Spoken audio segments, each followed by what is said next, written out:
ایک دفعہ کا ذکر ہے کہ ایک چرواہا لڑکا جس کا نام آصف تھا پاکستان کے شمالی علاقوں کی خوبصورت وادیوں میں سے ایک میں رہتا تھا۔ آصف کا گاؤں دراصل پاکستان کے مشہور پہاڑی سلسلے کے دامن میں واقع تھا جسے کوہ قراقرم کہتے ہیں۔ یہ پہاڑ بہت ہی اونچے ہیں اور ان پر زیادہ سبزہ بھی نہیں، لیکن وادیوں میں منظر اس سے مختلف ہے۔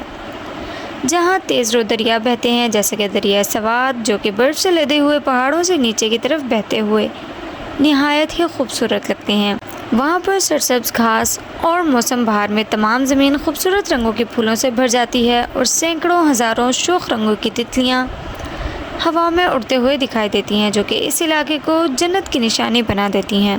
وہاں سے تھوڑی سی بلندی پر ایک اور گاؤں تھا جہاں پر آصف کے ماموں رہتے تھے۔ ان کا ایک بیٹا آصف کا ہم عمر تھا جس کا نام حمزہ تھا۔ حمزہ کے گاؤں سے نیچے کی طرف دیکھنے پر درخت اور گھر چھوٹے چھوٹے کھلونوں کی طرح نظر آتے تھے۔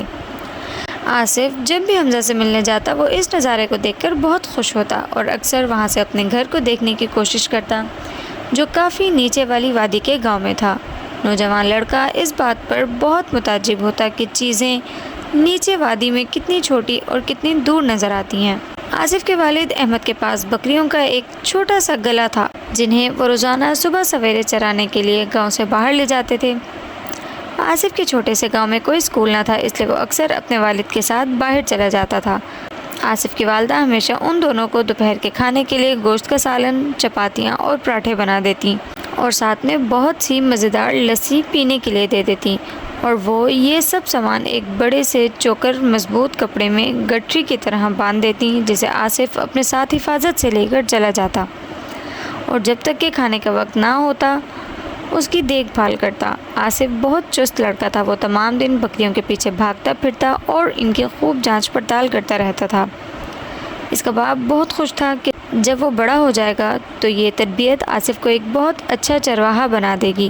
دوپہر کے وقت آصف اور اس کے والد کسی درخت کی چھاؤں تلے ایک دسترخوان بچھا دیتے اور اس پر کھانے کا سامان لگا کر کھانا کھانے بیٹھ جاتے۔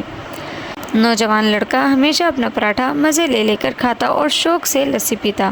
کھانا کھاتے وقت دونوں باپ بیٹا بکریوں پر بھی نظر رکھتے تاکہ ان میں سے کوئی اپنے گلے سے باہر نہ نکل جائے اور کہیں دور نہ چلے جائے۔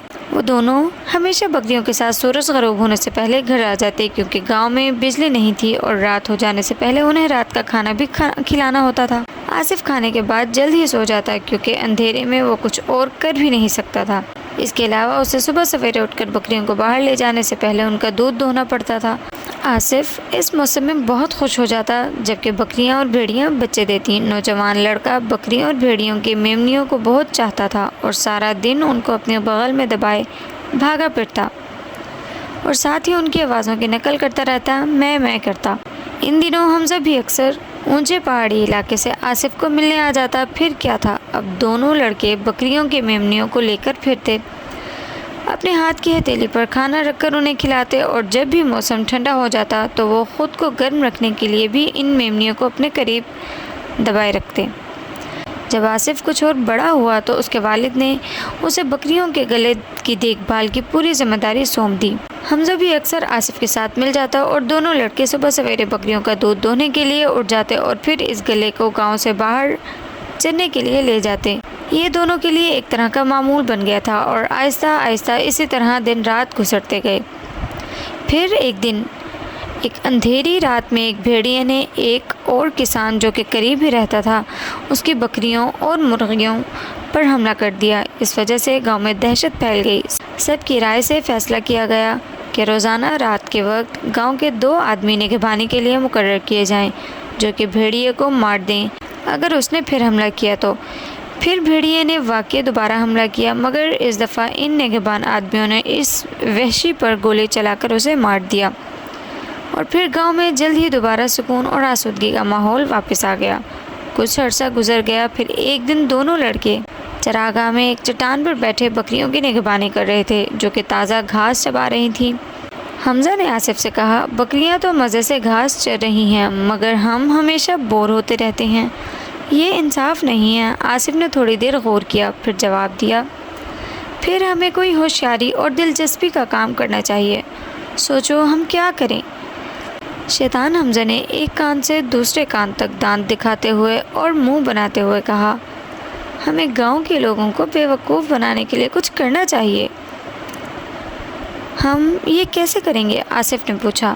حمزہ نے آصف کو اس رات کے بارے میں یاد دلایا کہ کس طرح بھیڑیے نے مرغیوں اور بکریوں پر حملہ کیا تھا اور کس طرح 2 نگہبان مردوں کو ذمہ داری دی گئی تھی کہ وہ گاؤں کی بندوق سے حفاظت کریں۔ بھیڑیے نے پھر حملہ کیا تو ان مردوں نے اسے مار دیا، حمزہ نے بڑے جوش سے کہا، اور پھر ہر چیز دوبارہ پرسکون اور بور کرنے والی ہو گئی۔ آصف کو یاد آیا کہ واقعی ایک بات بہت دلچسپ تھی جو کہ گاؤں میں ایک عرصے کے بعد ہوئی تھی۔ تمہیں معلوم ہے کہ میں کیا سوچ رہا ہوں؟ حمزہ نے بات جاری رکھتے ہوئے کہا، اگر ہم خوب چیخیں چلائیں اور کہیں بھیڑیا پھر حملہ کر رہا ہے، بچاؤ بچاؤ، تب ہم دیکھیں گے کہ کس طرح گاؤں کے لوگ ہمیں بچانے کے لیے بھاگے ہوئے آئیں گے۔ مگر جھوٹ بولنا بہت بری بات ہے، آصف نے کہا کہ جو اپنے شریر کزن کے منصوبے کے بارے میں زیادہ یقین نہیں رکھتا تھا۔ یہ تو صرف مذاق ہے، حمزہ نے اصرار کر کے کہا، کیا تم ان کے پریشان چہرے نہیں دیکھنا چاہتے؟ جب وہ ہمیں بچانے کے لیے بھاگے ہوئے آئیں گے یہ کتنی اچھی دل لگی ہوگی، اور جب ان کو یہ معلوم ہوگا کہ یہاں کوئی بھیڑیا نہیں ہے اور پھر ہمیں ان پر ہنستے ہوئے دیکھیں گے تو وہ ہم سے سخت ناراض ہو جائیں گے۔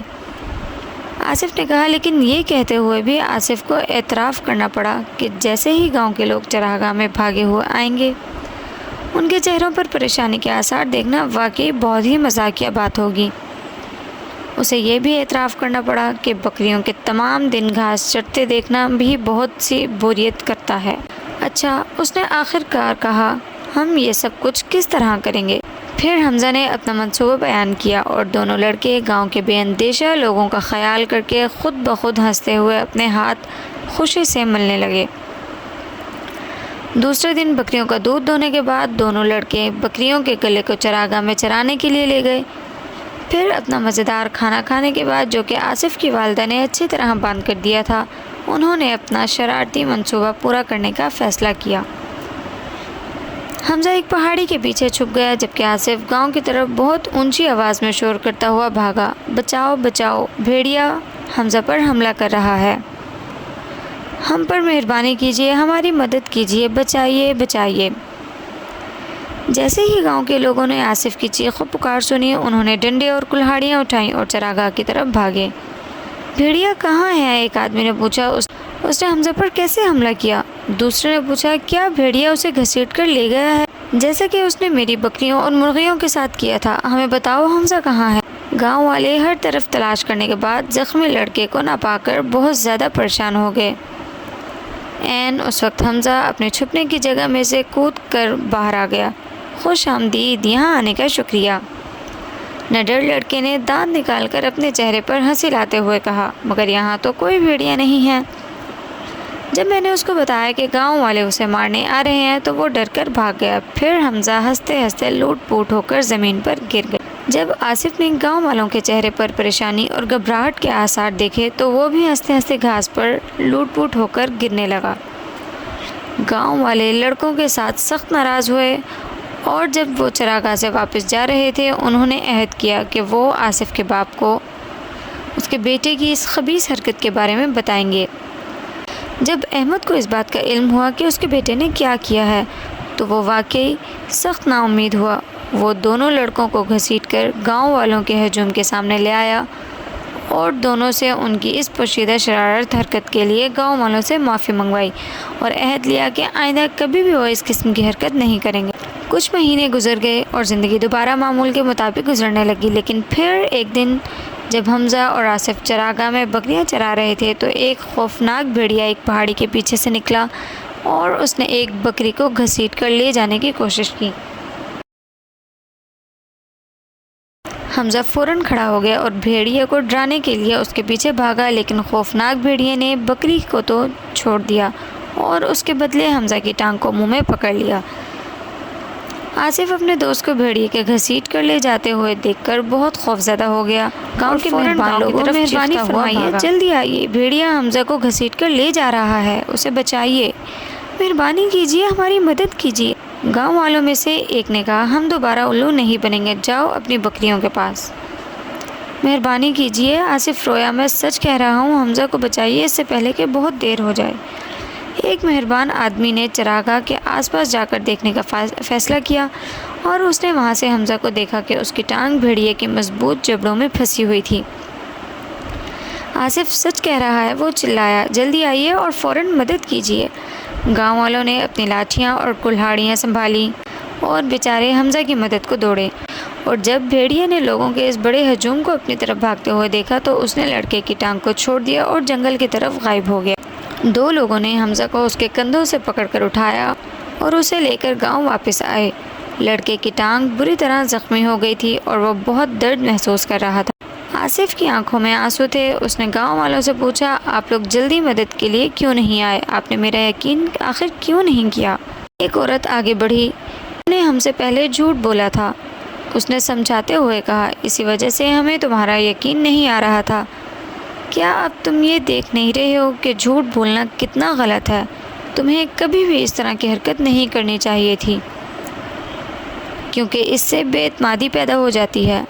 آصف نے اپنے زخمی کزن کی طرف دیکھا اور گاؤں والوں کی طرف بھی، جنہوں نے لڑکے کو بھیڑیے سے بچایا تھا، اور وہ اب سمجھ گیا کہ اب وہ پھر کبھی بھی جھوٹ نہیں بولے گا۔ یہ ویڈیو اچھی لگی ہو تو لائک، شیئر اور سبسکرائب کرنا مت بھولیے گا، اور سبسکرائب کرنے کے ساتھ ساتھ بیل آئیکن کو پریس کرنا بھی مت بھولیے گا۔ ملتے ہیں ہم اپنی نیکسٹ اسٹوری کے ساتھ۔ اللہ حافظ۔